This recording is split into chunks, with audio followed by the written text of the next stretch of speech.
Որտեղ է գտնվում անդադար մեծացող քարը։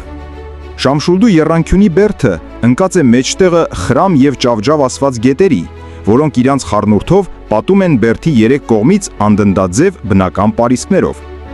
Բերդի արևմտյան կողմից միայն կիսով չափ փլած հաստ պատի մեջտեղով բացած էր մի մեծ դուռ, որով ներս էին մտնում ուխտավորները։ Այս եկեղեցին մի փոքրիկ մատուռաձև շինություն է եւ ներսը կանգնեցրած է մի սևագույն, լայն ու երկայն որցաքար։ Քարի վրա եղած արձանագրության մեջ այն անվանվում է Ջուհար խաչ եւ շինված է Սմբատ իշխանի ձեռով մեզանից մոտ 1000 տարի առաջ, բայց ժողովրդի մեջ եղած ավանդությունը այդ քարին տալիս է հրաշալի ծագում։ Այդ քարը բուսել է ինքն իրան, ասում է ավանդությունը, եւ սկսել է օրեցօր երկայնանալ։ Ուզենալով յուր նշանակությունը հայտնել ժողովրդին, մեկին երևացել է երազում եւ ասել է նրան. «Եթե ինձ վրա եկեղեցի չշինեք, ես այնքան կբարձրանամ, որ գլուխս կհասնի մինչև երկինք»։